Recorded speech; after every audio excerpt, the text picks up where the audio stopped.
I couldn't say it better myself than when the future King of England, George VI, said in 1923 that the history of York is the history of England. Indeed, it remains the capital of Northern England ever since the Romans founded it in AD 70 and people started coming here. In fact, more people come today than any other time in its history. We're going to look at the central area of York, the sights that you can see in a day, although you need to allow a lot longer than that. It's flat and easy to walk around, apart from the steps up and down from the wall, and there are things to see everywhere, and we'll show you where they are. So, whether you're young and old, York is the most fascinating city in England, and it's here in Yorkshire.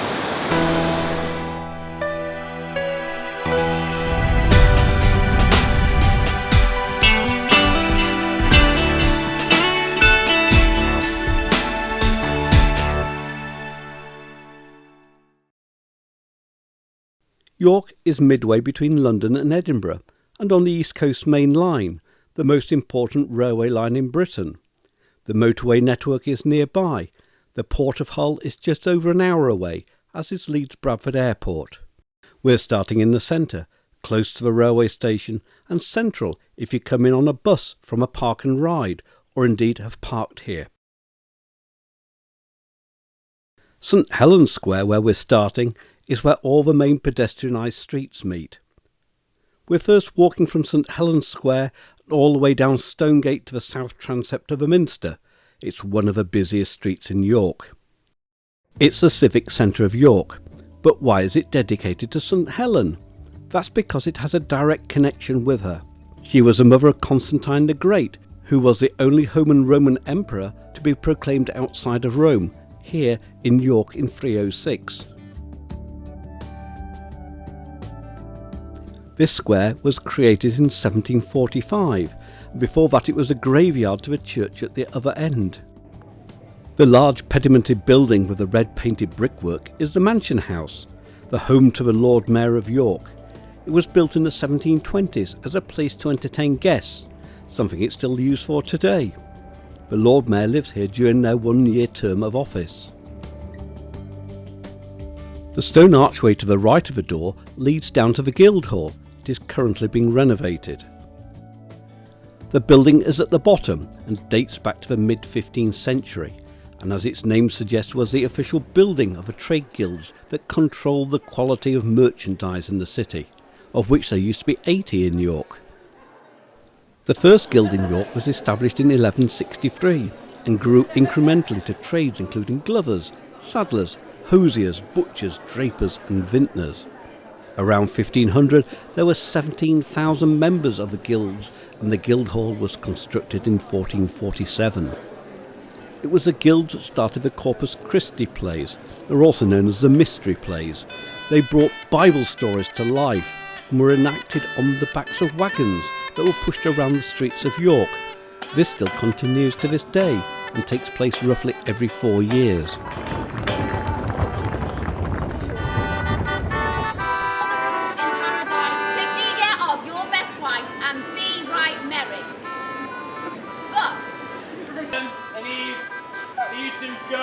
The audience remains seated at various locations around the city and are entertained by amateur actors, with the odd professional. All originally would have been guild members.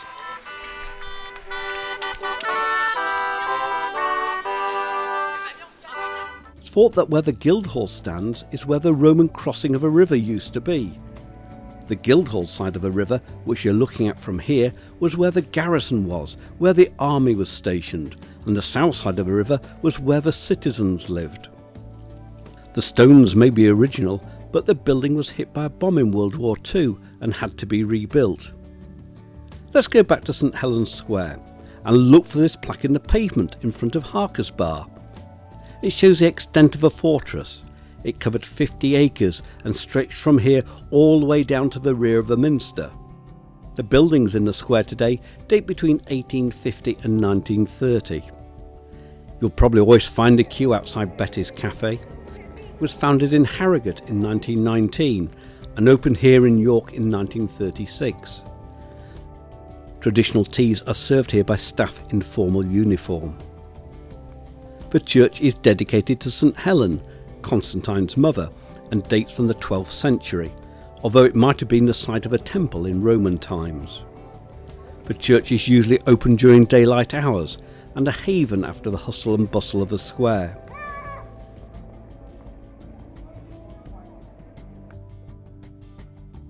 The font is the oldest relic in the church and dates from the 1100s.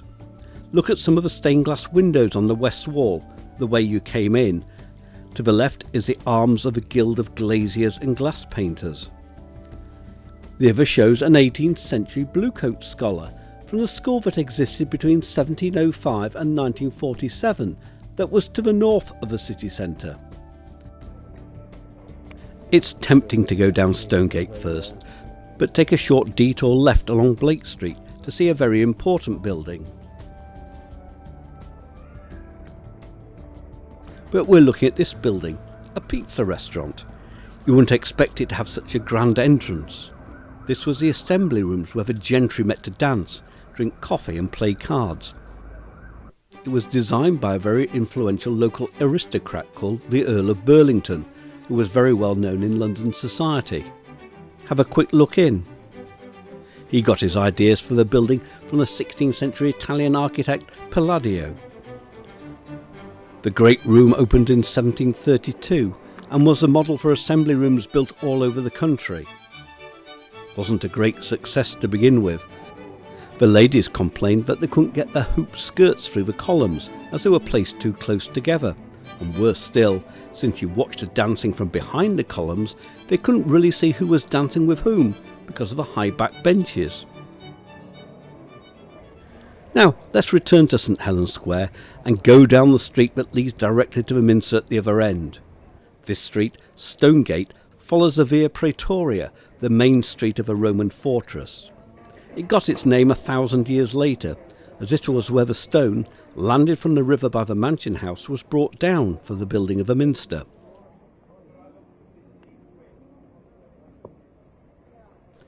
Look at the very top of the building on the left, a micropub belonging to York Brewery. It's fronted with Victorian tiles.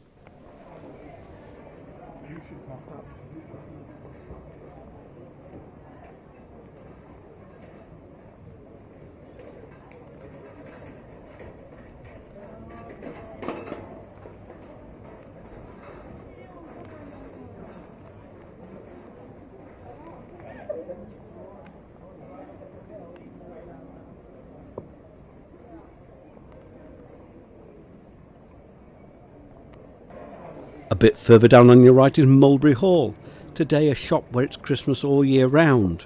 It was built in 1434 as a timber-framed house. It is particularly interesting as 3 gables and carved woodwork on the beams.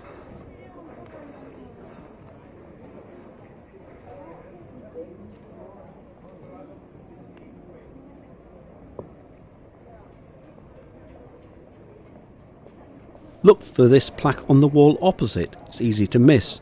It's to Guy Fawkes, who was born in the city, and he tried to blow up the Houses of Parliament, along with the King, in London on the 5th of November 1605. He was discovered, but every year on this date the whole country celebrates the failed event with bonfires and fireworks. Apart from St Peter's School here in the city, where he was a pupil. For his crimes, along with his accomplices, he was hung in London on the 31st of January 1606.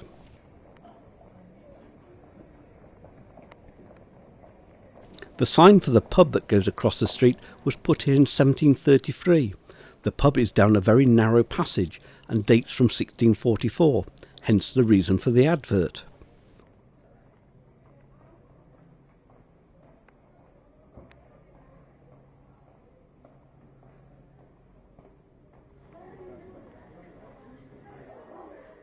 Now look on the right hand side for this red devil by the top of a doorway. Before people could read, shops hung signs to show what they did. The red devil was the symbol of a printer. Now go down the passage, Coffee Yard. These narrow passages are locally called snickelways. They were created in medieval times and led to gardens. Over the centuries, houses were built over the gardens and doors placed at either end to stop thefts. Barley Hall was built around 1360 as a townhouse for the monks of Nostell Priory near Wakefield, 30 miles away. It has been reconstructed to what it looked like at the time, and it's open for visitors. It was later rented to a wealthy merchant and Lord Mayor of York. Looked through the glass window to see how the family and staff sat for meals.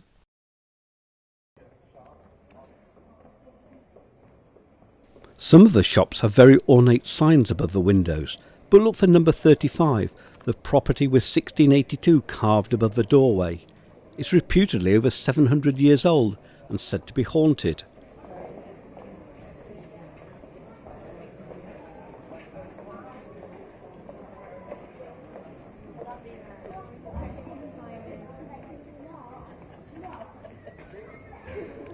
Again, look for this door on the left-hand side of the street, but if it's closed, obviously you can't go down.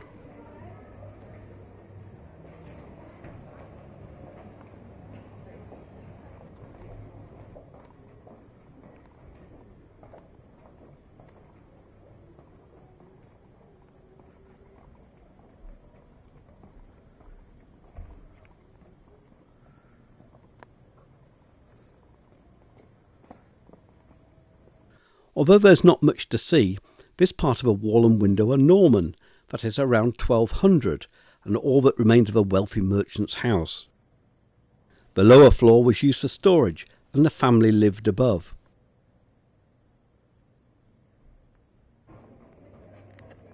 The clothes shop opposite the end of the passage was built as two houses in the mid-1700s, and the coat of arms above the door, well, it's been put there to make the property look more important, and is fake.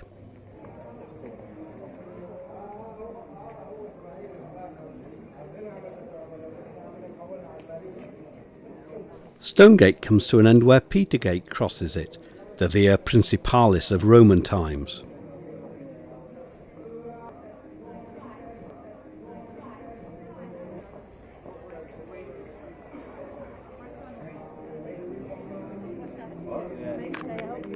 Look above. The ornate sculpture over the shop door shows Minerva, the symbol of a bookshop. This street was home to booksellers and bookbinders, hence the statue. It's so named a gate, as the Minster once had a wall all the way around it, and you could only go through a gate to get in. Although the gate is no longer here, the Minster still has its own police force, and can only operate within its own precinct.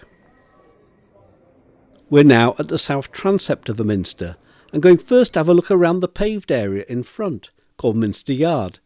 Then follow the south side of the Minster to look in the church, St Michael the Belfry, and then go down High Petergate to one of the principal gates that led into the city. As you enter the paved area, turn right. The statue is of Constantine the Great, the only emperor to be proclaimed outside of Rome, and it was here in York in 306. His father died in the city whilst visiting Britain. Constantine, at the behest of his mother Helen, later St Helen, converted to Christianity, and in 312 granted full toleration to Christians. Behind Constantine is an open-sided structure where you can watch the Minster stonemasons at work, if the weather is fine. They also have workshops nearby where they chisel replacement stones worn by the weather. The Minster is built of limestone that comes from Tadcaster, about 7 miles to the west of York. The stone still comes from a quarry at Tadcaster and is this white colour, and over the years takes on a honey colour. They too leave their own mark for future masons to discover. The Minster also has a glazing studio where stained glass is repaired. The Minster has 128 medieval stained glass windows. Between 2008 and 2016, the Great East Window was repaired, 311 glass panels, all made in 1408. It's not the first time they've been repaired. The previous time was in the 1950s, but not at a cost of £11 million. Once the conservation is complete, the pieces can be re-leaded.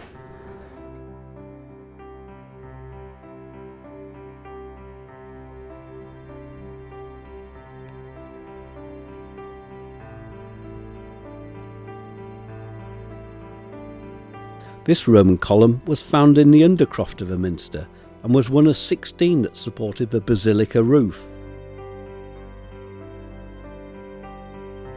It stands 26 feet or 8 metres high and shows a brick interior covered with cement.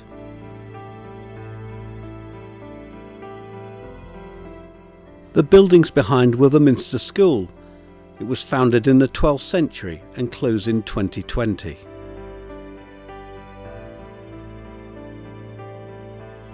Continue to the west end of Minster, where the Twin Towers are. The first church here was built of wood in 627 and rebuilt in stone in 633 and enlarged in 1080 after the Norman conquest. But the minster seen today was built over a 250-year period between 1220 and 1472. The church to your left is St Michael the Belfry. An 11th century bell tower once stood here. The lantern on the roof is popular on York churches. A light burned in them at night to guide travellers to the city, but this one is ornamental and only dates from 1867. If the church is open, go in and have a look around. The church you're in dates from 1525, the only 16th century church in York, and this is where Guy Fawkes was baptised as an Anglican on the 16th of April 1570. Look at the grand reredos behind the altar. It's by John Etty, although it was completed by his son William in 1712.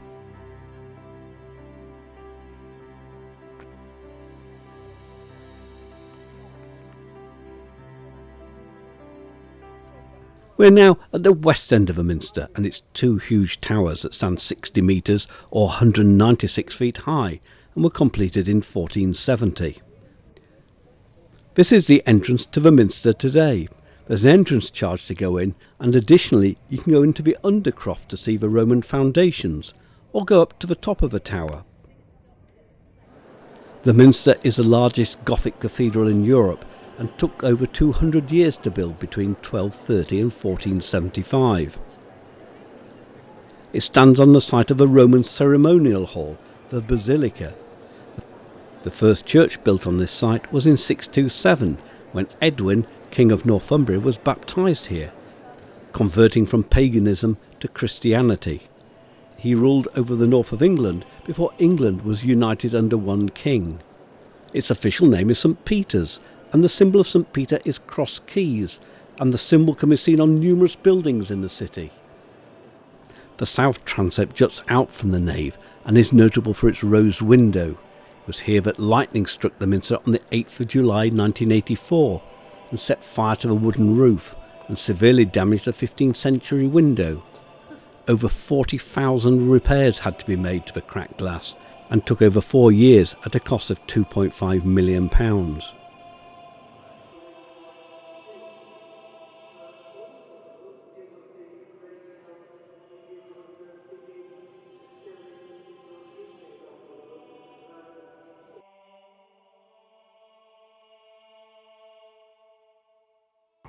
Back outside, adjacent to the North Tower, are the railings of Dean's Park. We'll see this from the wall later on. Let's continue forward down High Petergate.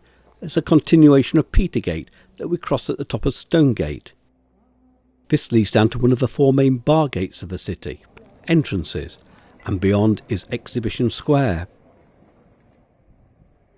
The word Bootham means at the booths and refers to the market stalls that were used for the weekly market held by the monks of St Mary's Abbey, where the Exhibition Square is today.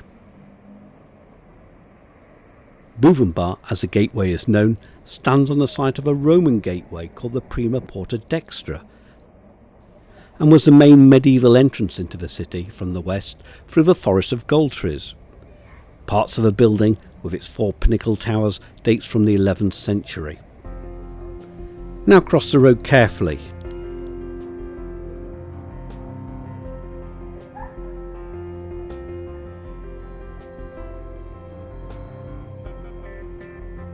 The bits of wall here are part of an outer wall that belonged to St Mary's Abbey.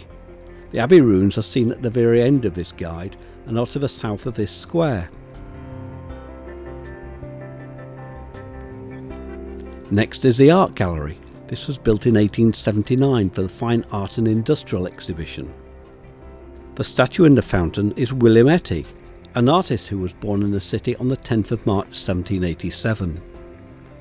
He's also on one of the roundels in between the arches of the Art Gallery, along with other famous York artists born in the 18th century, the architect John Carr, musician John Cammage and artist John Flaxman.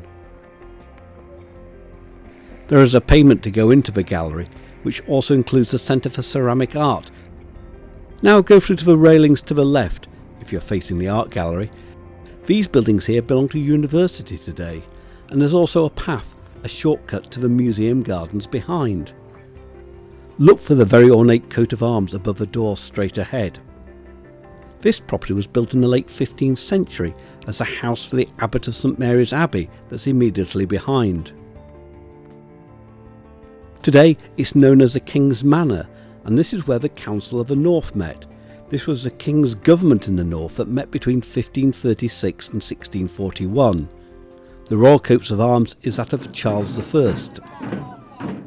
In 1642, civil war broke out in England between supporters of Charles I, the Cavaliers, who believed the king ruled the country completely, and that of the parliamentarians, the Roundheads, who believed that government had power over the king. Charles was beheaded in 1648, and the country was governed by Oliver Cromwell, but on his death, Charles I's son, Charles II, was invited back to the throne in 1660. Now cross back over the road to Bootham Bar. The white painted building, the De Grey Rooms, were built in 1842 for the officers of the Yorkshire Hussars, who used it for dances and meetings. It's now used as rehearsal space for the Theatre Royal on the far side. From here we can take some steep steps onto the wall and follow this around to Monk Bar. Follows on the inside Dean's Park behind the Minster, and on the outside 2 roads, Gillygate and Lord Mayor's Walk.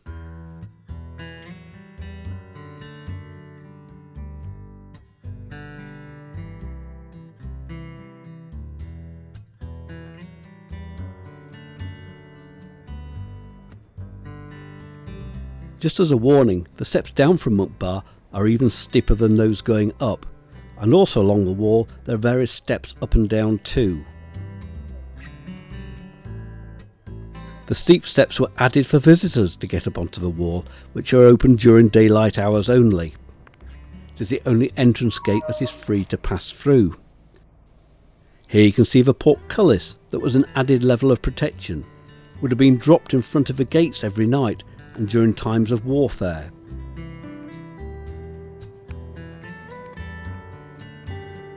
You are now on one of the oldest stretches of the wall. This follows the line of the original Roman wall. It has been built and rebuilt many times, the last time in the medieval period. It stretches about 3 miles or 5 kilometres. It never circled the whole city, as part was waterlogged by the River Foss and impassable until it was drained in the 17th century. The Roman wall enclosed 50 acres or 20 hectares, whilst the medieval wall encloses 263 acres or 106 hectares. To the right, we look over the buildings in Dean's Park.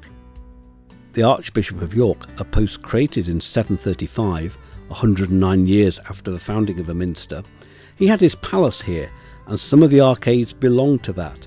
But in 1241, the then Archbishop, Walter de Grey, who had the Minster built as we see it today, decided to move a palace to Bishopthorpe, 3 miles away, where it remains today. The palace was demolished in the 18th century, just leaving the chapel. Since 1810, it has been the Minster's library.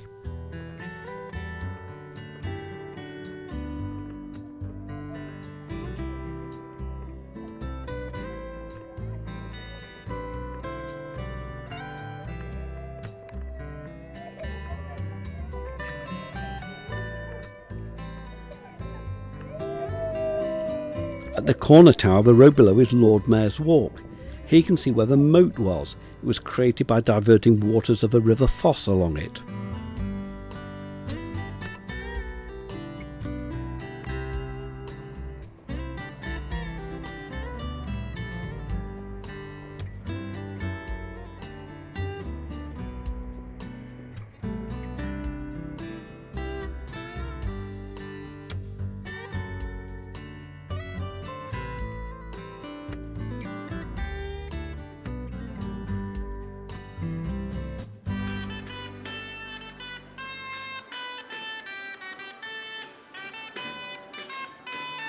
The plaque inset in the pavement shows the extent of a Roman wall where a road passed under.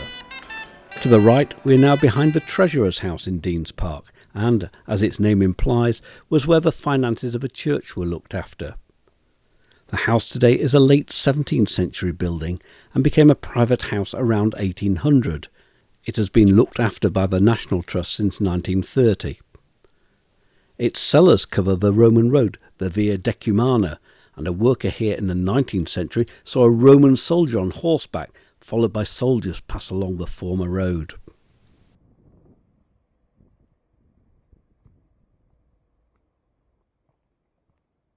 This part of the wall ends at Monk Bar, the northern gate into the city. It houses the Richard III Museum. Richard III ruled for just 2 years, as he was killed at the Battle of Bosworth on the 22nd of August 1485, beaten by Henry VII, the very first of the Tudor kings. He was brought up at Middleham Castle, 45 miles away to the north, and relied upon York for his support. His body was found in a council car park at Leicester in 2012, and now interred in the cathedral there.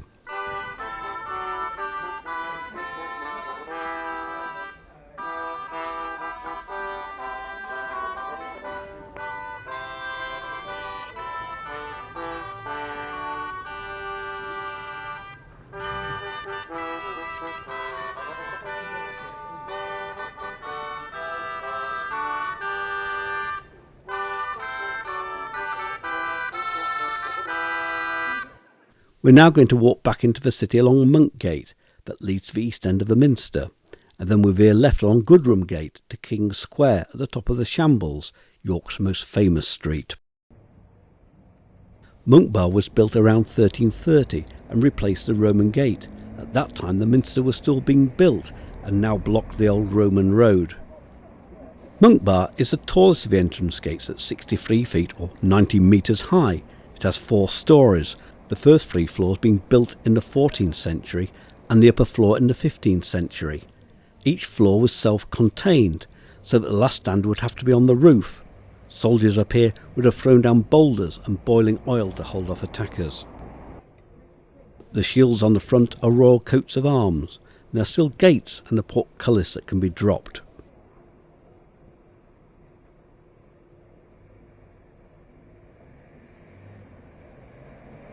The road through it, widened for horse-drawn vehicles in 1861, is Monkgate.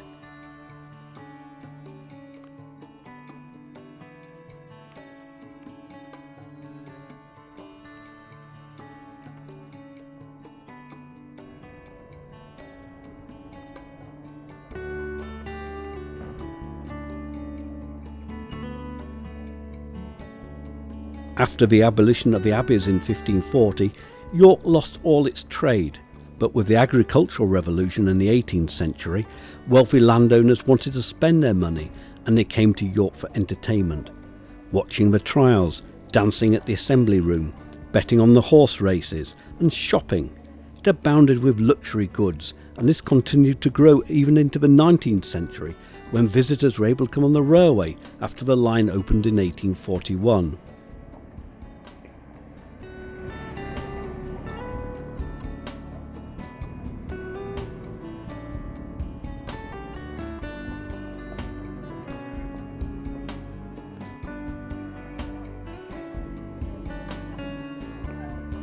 Follow the road along until you reach this wooden structure, now part of a National Trust shop. It was a gatehouse to the Minster precinct and built in the 14th century, although it was restored in 1903.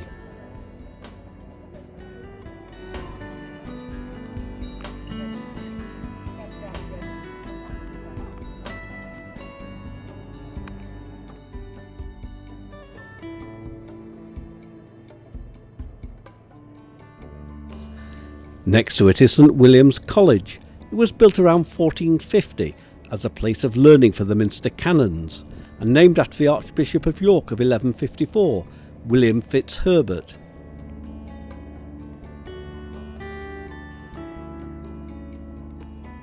The ornate 15th century door leads to an inner courtyard. It's not accessible to the public. Now we're at the Minster's east end and the 311 pane Great East Window. It's the biggest medieval stained glass window in the world. It's 76 foot or 23 metres high. It was all overseen by just one man, John Thornton, although he had a team of workers, and created between 1405 and 1408. Now retrace your steps. The 9 foot or 3 metres high column with seats around is a sundial dating from 1730 and was placed here in 1955. We're now going to turn into Goodramgate. It takes its name from a Viking called Guthrum, who may have been a king who ruled from York in the 9th century.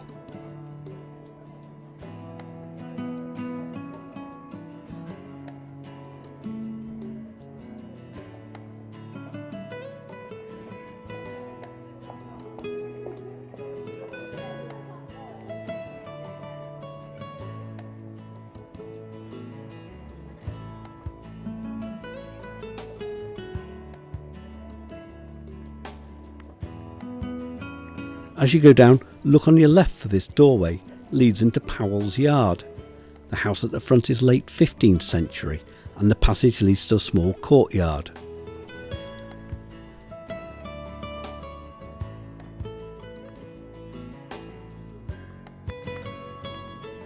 The back of the property that faces onto Goodramgate is home to the York Conservation Trust.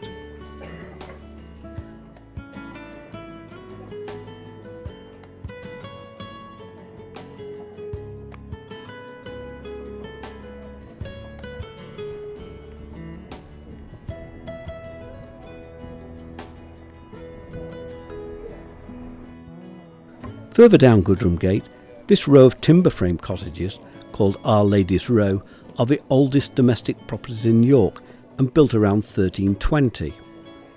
The rental of these by the Minster provided income for the canons. There are 10 cottages in the row, which is 128 feet or 39 metres long, but the rooms are tiny and just 18 feet or 5.5 metres deep and 10 foot 3 metres wide.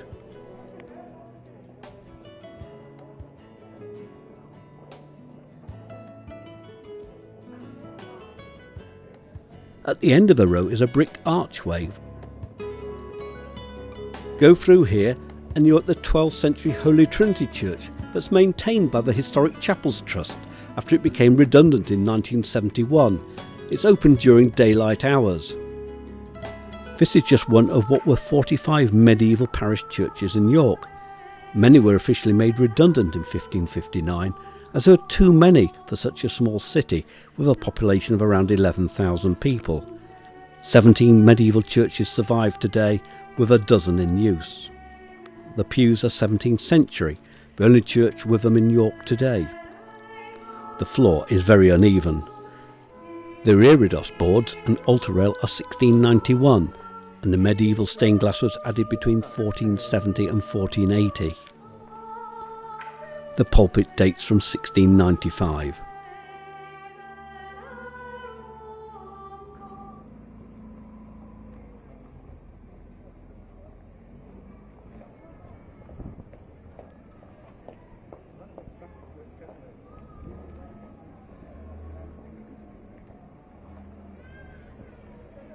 At the bottom of Goodramgate, you reach a crossroads. To the right is Petergate again, where you can see the Minster, but we're turning left into King's Square. In the far corner of the square is the most picturesque lane in York, the Shambles.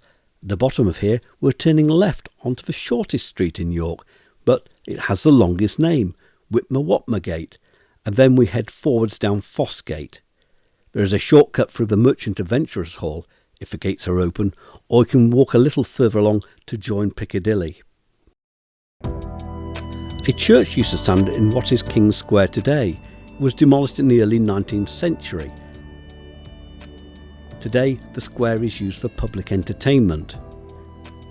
The Chocolate Museum celebrates the history of chocolate manufacture in the city, when two family-owned firms, Terry's, that started in the mid-18th century but closed in 2005, well known for the chocolate orange that is now made elsewhere, and Roundtree's that started in the mid-19th century and is now part of Nestlé and produces Kit Kats for Yorkie Bar and Smarties still in the city today. Head towards the corner. We're now at the top of York's most famous street, the Shambles. So old that it's mentioned in the Domesday Book of 1086, a record of almost every village and town in England. It was once a street where all the butchers traded, hence the raised pavements to keep your feet above the dirt and filth of the lane. The last butcher here closed in 2016. The properties date from the 14th century onwards. Before going down, you might want to take a detour to the right around York's open market. There are 110 stores here selling anything from fresh fish to vinyl albums. The house in the middle is all that's left of Coppergate. It is in fact two houses. The one on the left with the diagonal woodwork is 14th century and the other dates from around 1600. If you walk in a circle around the market, you come back to the top of the Shambles.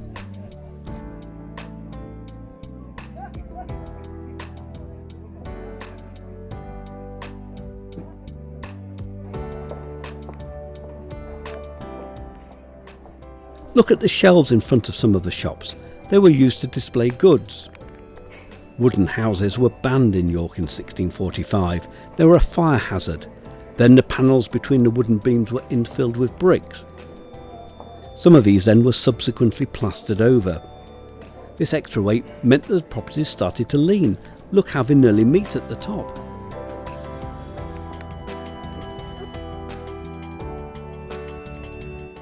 Now, most people walk past this property.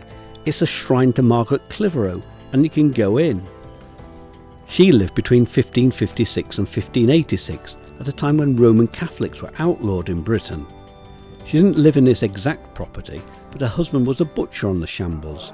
She was found guilty of hiding priests and was crushed to death on the 25th of March 1586 by stones being piled on top of her body.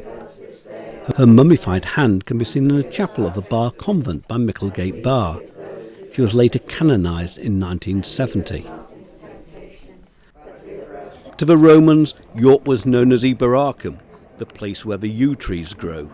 To the 6th century Angles, Eothawik, wild boar settlement, when it became the capital of the Kingdom of Northumbria.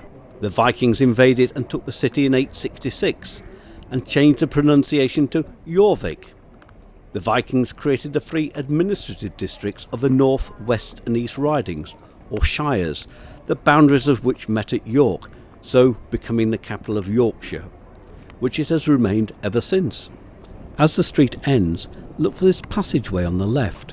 This is the shortest street in York with the longest name, Whitmer-Watmergate. In the 16th century it meant what a street.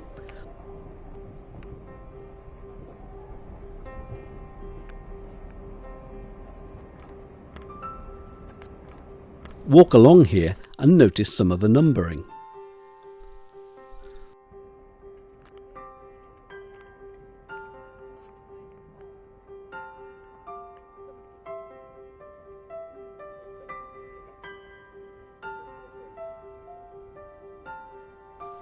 Fossgate takes its name from the river that bridged towards the bottom of the street. There are 2 very important buildings along here. We passed one, but the other is at the very far end of the street, about a 10 minutes walk from here, and that is Goodramgate Bar, the most complete of the gates, as it still retains its barbican that visitors from the south had to pass through.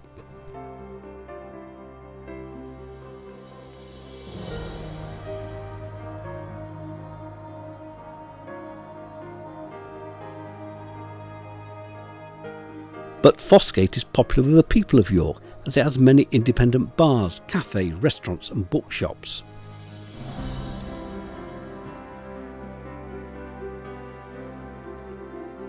The cafe bar with the semicircular domed entrance, well, that was York's first purpose-built cinema of 1911.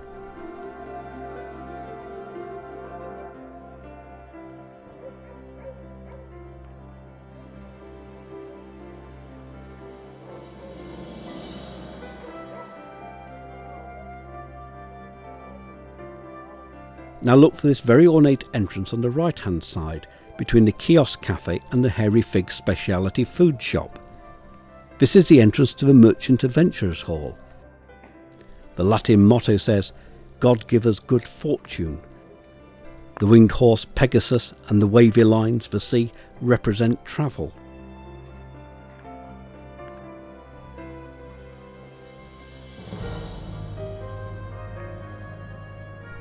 It's open for visitors and completely built of wood. No nails were used when it was built in 1357, and it's still home to the trade guild of that name today. They imported and exported goods. Well, one of the functions for the merchant adventurers was to maintain trading standards, as it were, and here we have some of the tools that help them do that. What exactly is all this? Yes, I do. Well, these what we see here are two sets of portable scales. They don't look very portable. They look quite large, but they're reasonably light, and their legs would have been folded up, and the searchers could put them over the shoulder and take them around the city to test that the merchants were serving the right measure in all sorts of range of goods. And remember, the merchant adventurers, at the time these scales were made in the mid-18th century, had a monopoly in all imported goods except salt and fish in the city of York. So a vast range of materials would have been weighed on these scales. We have a series of test weights which come from, in the case of this black bell-shaped weight down here, that's dated 1588. So that comes from the very earliest days of the merchant adventurers. After the Charter of 1581, and that's the sort of thing that would have been carried around, and it's really quite heavy, would have been carried around with these scales to check so check they put that measure. on one side, and put that the in one goods, side, whatever they were, on the other. Exactly that, and yes. they had to exactly balance up or they were in trouble. Indeed, absolutely. And the brass yard there is to test that the lengths of cloth being traded were actually correct, and that's a standard yard. This was the first major building in the post-Roman era in the city to be built primarily from brick on the ground floor level. The upper part, the upper story, as you see here, is entirely half-timbered, made from oak from the Forest of Galtres, built in two aisles because that is the longest straight span of oak that you could get from a tree in the Forest of Galtres at the time. They would then have been brought down either by river or by cart to a field outside the city, probably, one likes to imagine, just outside Bootham Bar perhaps, where the framework would have been assembled, would have been prepared and assembled. And it would have been marked up with carpenter's marks, and a number of very fine examples around the Hall of Carpenter's marks. So assembled flat on the ground, marked up, it would then have been disassembled, back of a cart, down Petergate and Colliergate and Fossgate down to the site, where it would then have been reassembled using those marks as a guide, and then erected on top of the brick and stone. So I always like to think that perhaps this is one of the early examples of flat pack, and it wasn't invented by IKEA. Yes. Yeah. Well, look, let's go downstairs now and see the undercroft, where the more charitable than the hospital, Yes, the hospitality part of the life of the merchant adventurers. Space for charity, indeed, absolutely. Well, this was the hospital. This was known as Trinity Hospital from the mid-14th century. And a medieval hospital, and you should remember, it wasn't a hospital as we understand it today. It was a place to offer hospitality. So it was a place for the sick, the poor, to be given shelter and to be fed. This chapel in this location was licensed in 1411 and has been in continuous use ever since. The layout we see today dates from probably around about the time of the restoration of King Charles II, and indeed these pews were put in the 1660s. You can walk through the grounds, if open, as there are steps on the other side up to Piccadilly. If a passage is closed, continue down Fossgate.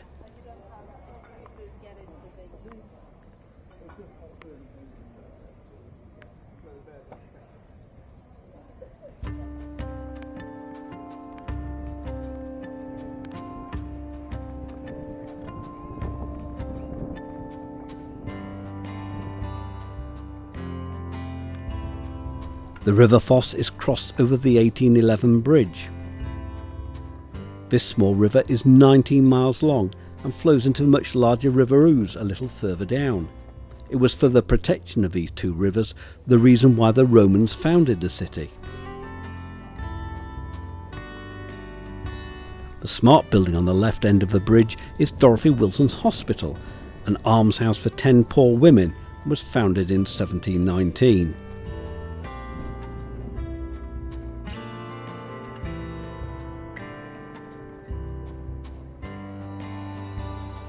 The road ahead goes to Goodramgate Bar. Now turn right, and at the end of the road we're going to turn right again onto the modern road Piccadilly.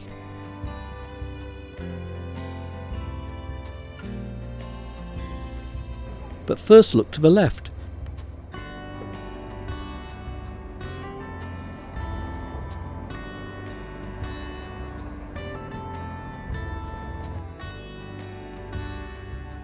These shipping containers were placed here in 2018 to create a number of start-up shops and bars. Piccadilly was created in 1911 to open up the centre of York. Here we're looking at the back of the Merchant Adventurers Hall and the Foss Bridge that we've just crossed. Piccadilly leads straight ahead to Parliament Street that was created in 1835. A lot of 16th and 18th century buildings were demolished to create this boulevard. This road goes ahead to St Helen's Square, our starting point. But we're turning left onto High Ousegate and left again through the modern shopping centre Coppergate and coming out onto Castlegate, as its name says, where the castle is. This church by the junction of roads at the bottom of Parliament Street is All Saints pavement. Look up, this too has a lantern tower, but this one is original and dates from around 1400, contemporary with the building of the church. If it's open, go in and have a look. This is the official church of the Trade Guilds of York. Note the 12th century doom knocker on the door.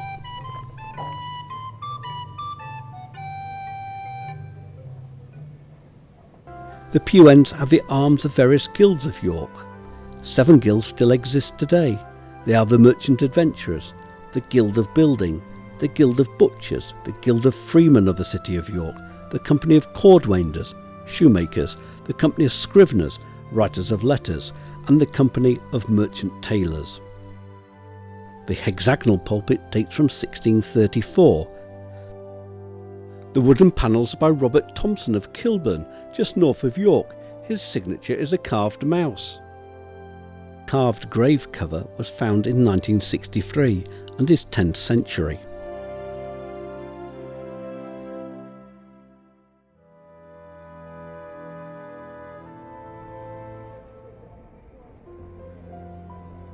On leaving the church, turn left,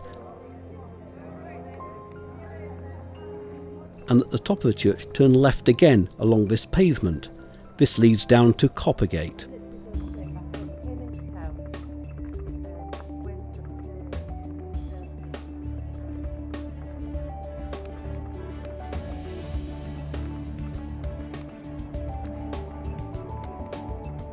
It might look like an ordinary shopping centre, but between 1976 and the early 1980s, this was one 15-foot or 4.5 metre deep archaeological site. This was the industrial area of Viking Age York. Coppergate doesn't refer to the metal, but is a corruption of the word cooper, where wooden barrels were made. The Viking Age was only a short period in the city's history. The Vikings invaded in 866 and were pushed out by the French Normans in 1069. But it was a great change. The trades and crafts became professionalised, with products made on an industrial scale, and so it became a centre again for international trade and commerce. You can see what Viking Age life was like by going into the Jorvik Viking Centre. You travel below ground in cars to see, hear, smell and sense what York was like 1,000 years ago.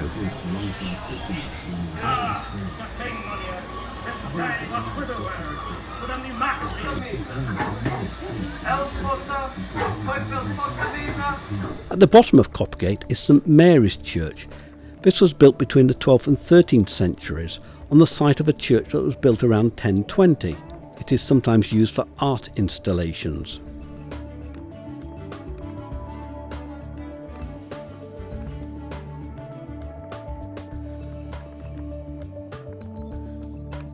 The end turn left onto Castlegate.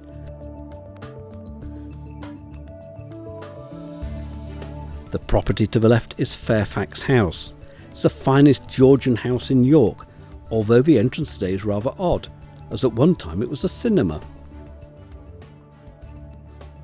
It's built for Viscount Fairfax as a townhouse for his use during the York season, really the summer months. He hoped that it would attract a suitor for his daughter Anne, but it wasn't to be. He selected the finest furniture, some made by Otley-born master carpenter Thomas Chippendale and Thomas Haxby, a York piano maker. He chose Italian master plasterer Giuseppe Cortese to create the lavish ceilings. And he purchased the finest silverware for those lucky enough to be invited when it was completed in 1763. The architect was John Carr.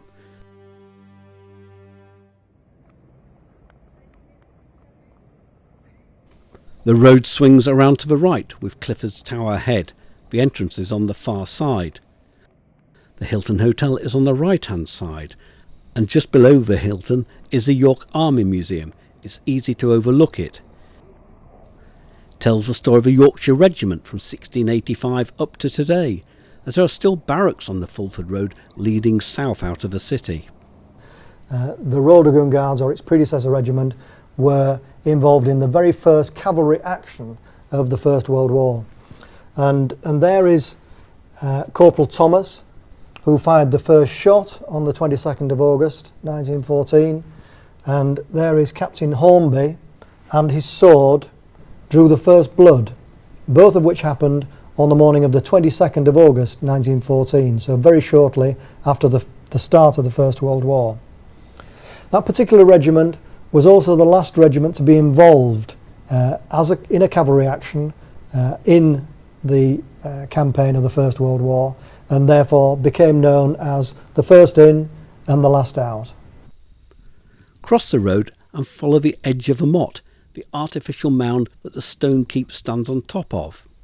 It's the oldest castle in Yorkshire and dates from 1070, when the French Normans invaded England in 1066, pushed northwards and took York. William the Conqueror spent the winter of 1069 in York to impose his rule over the unruly north by pushing back all opposition against him. Called the Harrying of the North, this devastated the land as he burned villages and killed anyone opposed to him.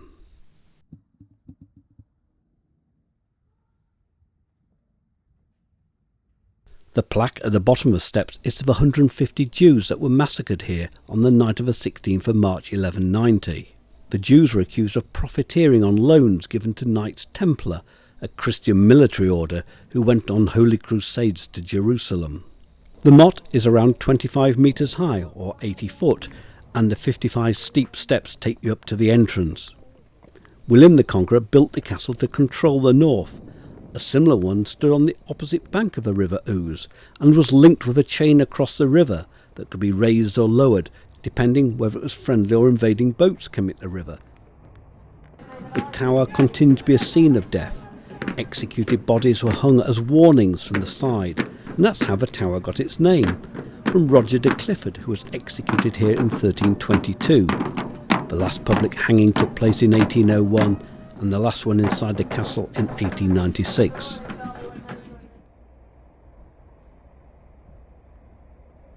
The castle was enormously important, as York was the capital of the north, really from the time of the Normans taking the north in 1070 to the end of the English Civil War in 1645. But Clifford's Tower is the only part of the castle that remains. The first wooden fort on top blew down in a gale in 1228, and was rebuilt in stone between 1250 and 1275 to a French design. It is unique in Britain as it looks like a four-leaf clover.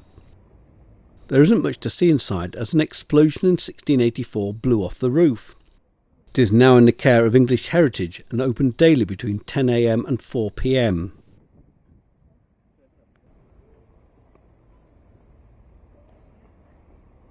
The castle covered a much larger area, now called the Eye of York, and these buildings now cover it. From the left, this was once the women's prison built in 1780. The novelist Daniel Defoe called it the finest jail in Europe. It is now part of a castle museum that contains the cell of a notorious highwayman Dick Turpin. He spent his last night here on the 6th of April 1739, before its execution the following day. The building to the middle was the debtors' prison that was built in 1701, and next to that the Crown Court that was built in 1773 and still in use today. It was designed by the same man who designed the women's prison, the renowned York architect John Carr. In the pediment you can see on a pole a carving of the Cap of Liberty, and standing on top of the building is a figure of justice holding a spear and scales.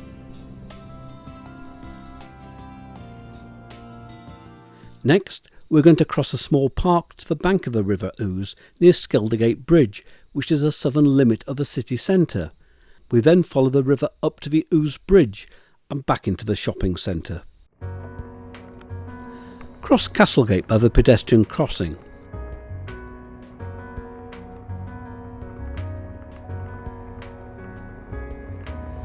This is Tower Gardens, the first public park in York and created in 1730.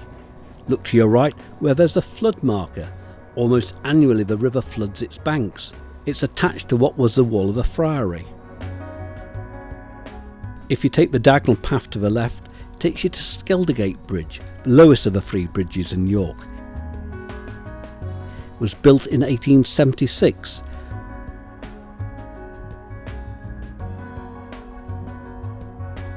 And the path underneath it is called New Walk and was made in 1740, so that visitors could promenade down the side of the river for approximately a mile. From here, the River Ouse flows about 25 miles southeast, where it's joined by other rivers to form the Humber estuary and then flows out into the North Sea. It was a river that led to York's prosperity, with boats being able to come from all over the world to unload their cargoes here. The road alongside the river is called King's Stave. A stave is where ships were tied up, and on the opposite bank is Queen's Stave.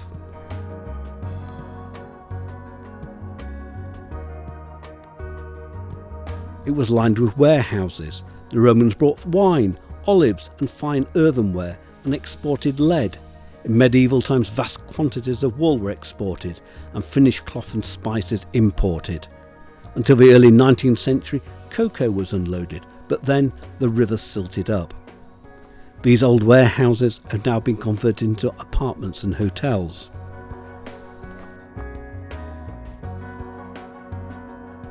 But today you can catch a boat to cruise up and down the river, or even hire a boat yourself. The larger boats go for about a mile or so on either side of the city centre, sometimes further on the evening cruises. These houses are built higher up to stop them from being flooded.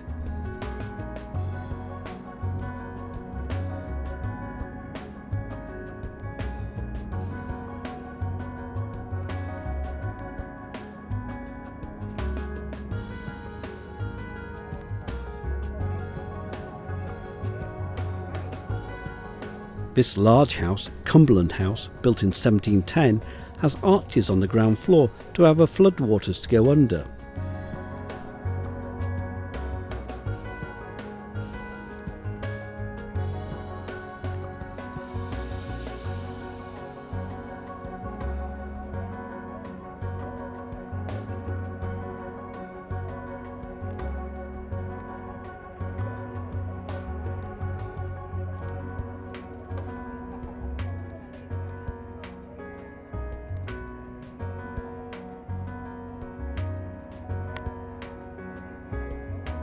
Pass in front of a pub, the King's Arms, and you're now at the Ouse Bridge that was rebuilt in 1810.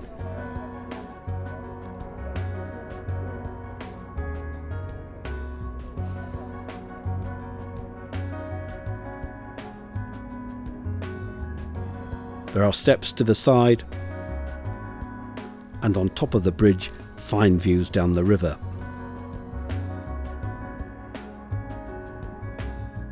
At the Ouse Bridge, we're turning right, and then on the corner, turning left down Coppergate that turns into Coney Street, taking us back to the Mansion House in St Helens Square. Although the main road bends right to Clifford's Tower, High Ousegate actually continues ahead as a pedestrian-only road to All Saints pavement. The church on the corner is St Michael's that was built in the 1080s. However, In 1821, the east wall was set back 7 feet, or 2 metres, to widen the street. Not only that, but the tower was lowered in the 1960s, as it was in danger of falling down.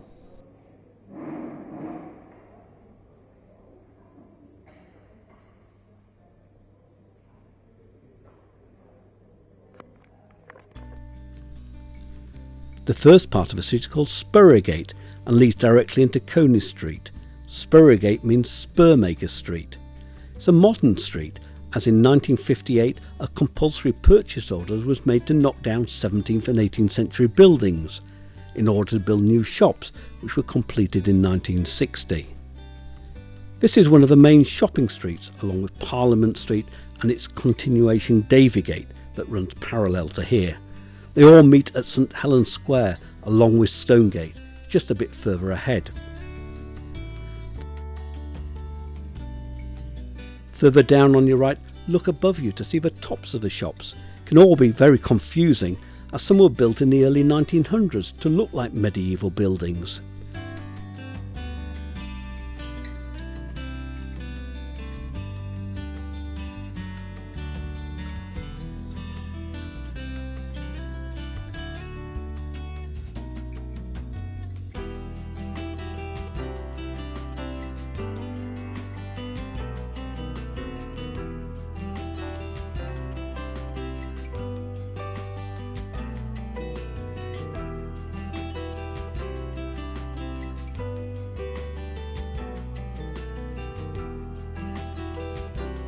But here we see some older properties. The first was built around 1600 and then remodelled after it became a shop. The three attached with the gables are 100 years older, around 1500, and built as timber-framed houses. This fine wall plaque on the side of what is now a coffee shop is on the former Beckett's Bank that was built in 1907. It's the Beckett family coat of arms, and the Latin motto translates as, "to be of advantage to my fellow citizens." On the other side of the road, on the wall of the church, is a clock known as the Little Admiral. The first clock was fitted in 1668 and the Little Admiral figure in 1779. It revolves on the hour. This area was bombed during the early hours of Wednesday the 29th of April 1942, and 92 people were killed, and numerous buildings were hit, including this church. The remains of the chancel can be seen through the railings. Coincidentally, the church, St Martin le Grand, is named after the patron saint of soldiers, St Martin of Tours, whose feast day is 11th of November, Armistice Day.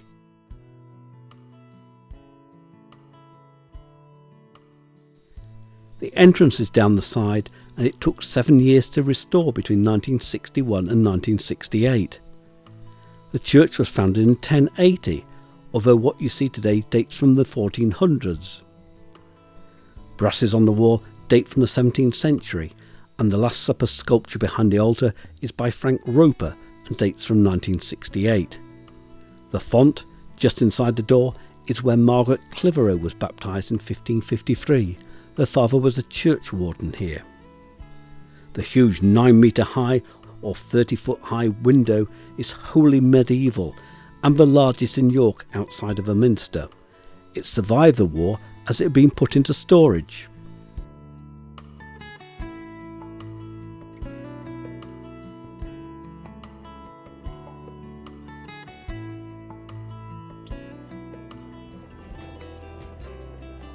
Now continue along Coney Street and you're back at St Helen's Square and the Mansion House where we started.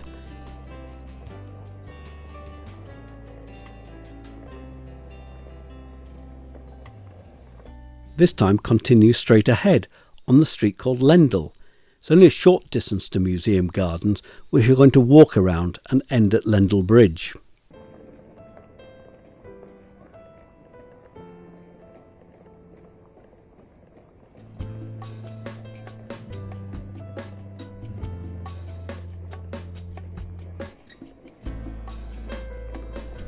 On your right and set back from the road is this large brick mansion. It was built in 1715 as a house and used from 1806 for judges to stay in when attending the assize courts.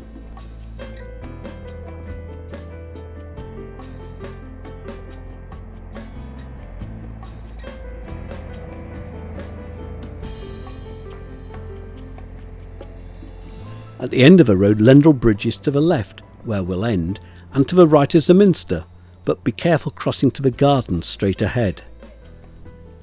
The museum gardens cover 10 acres and were laid out in 1833 in the former grounds of St Mary's Abbey. Just inside the gate, turn immediately right and enter the passage.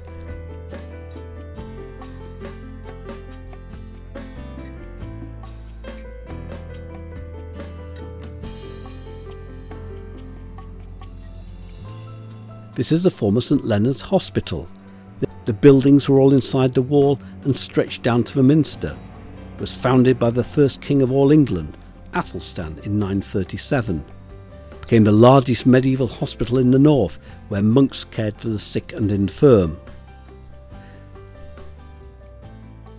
This is as much as you can see of the hospital from here. To see more, you need to be the other side of the railings, where there's an entrance leading down the side and to the rear of York Library. The passage was the entry into the hospital, and there was a gatehouse. Above was a chapel and dormitories that could care for over 200 people.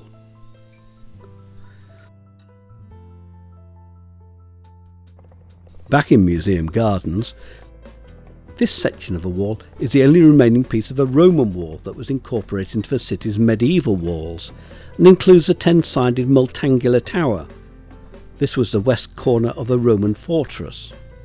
The base is Roman and stands 17 feet or 5 metres high. Above that, a further 11 feet or 3 metres or so was added in the 13th century. The red tiles have been used to level the wall.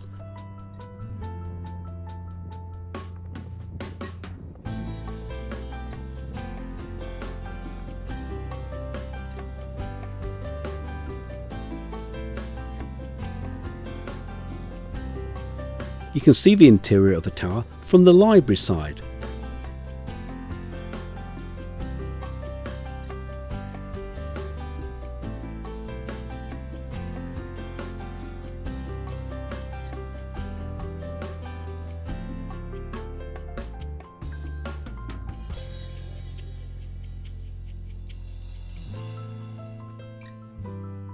If you follow the wall around behind the library, you can see a rare stone-built tower dating from the Anglian period, the 8th century.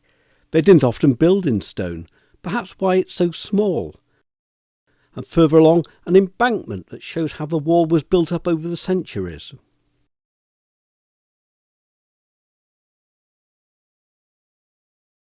In Museum Gardens, the path brings you to the front of the Yorkshire Museum.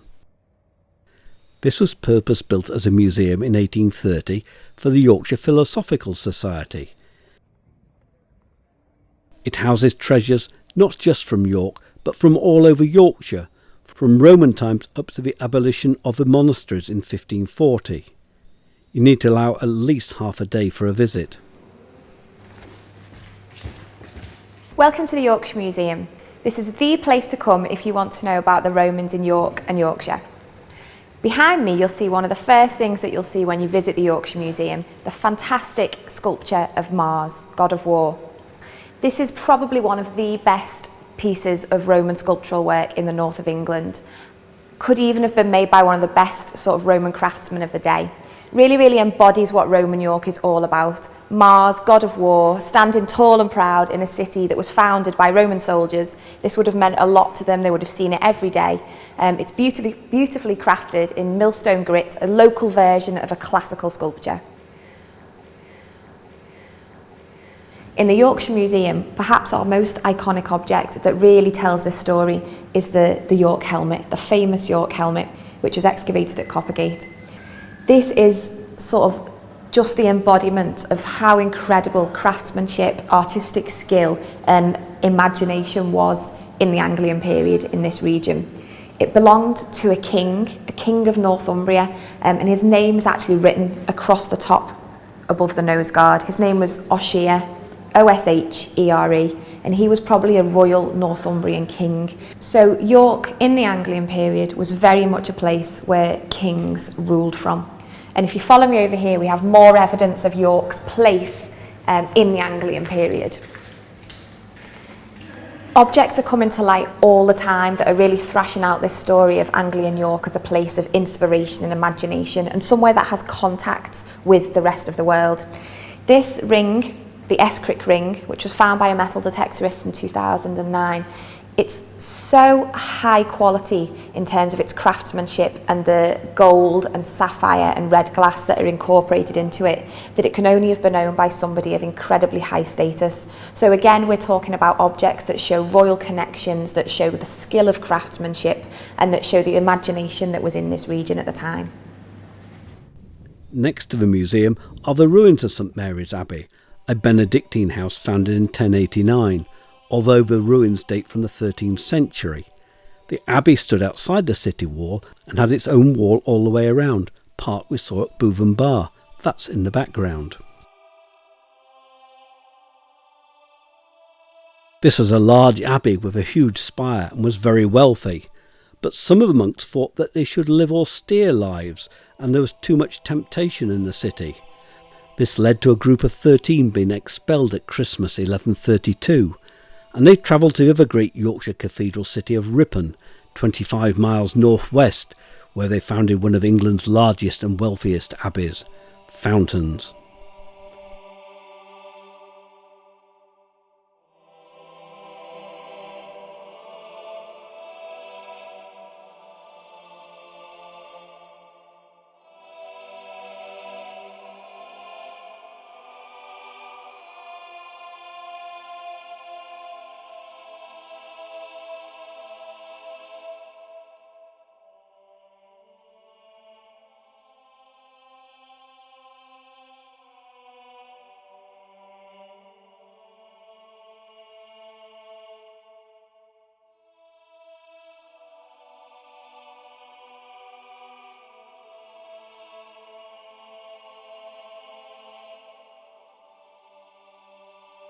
Follow the path down to the river.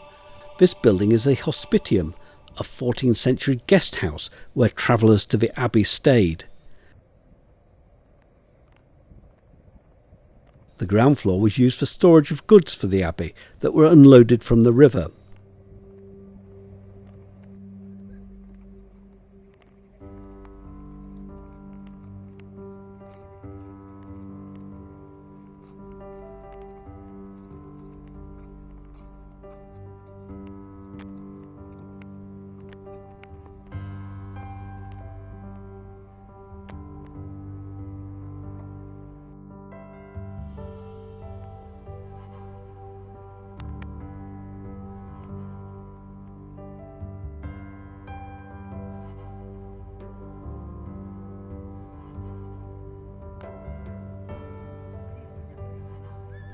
Look to the left of the hospitium and you can see this odd building and some trees.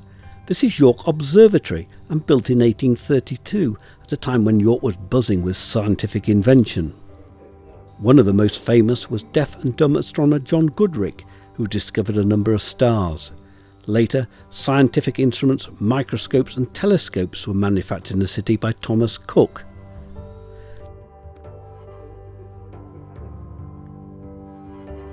Now wander down to the river.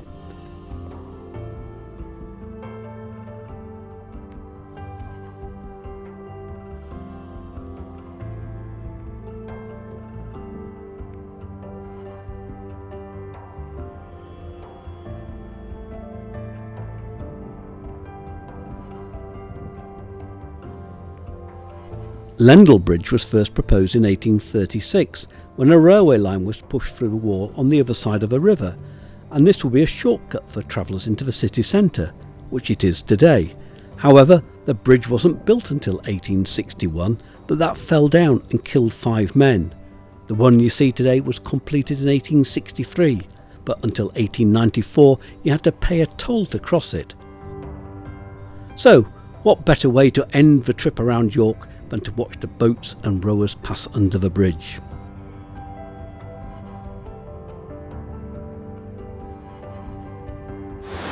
As with many of our films, a lot of people and organisations have been involved in its production, so a big thank you to them. But this film only tells part of the York story. We have other films in the wars of York, on the River Foss, and south of Stonegate Bridge along the banks of the Ouse. Be sure to subscribe to keep up with the latest Yorkshire videos and guides that we're posting. So thank you for watching and see you next time.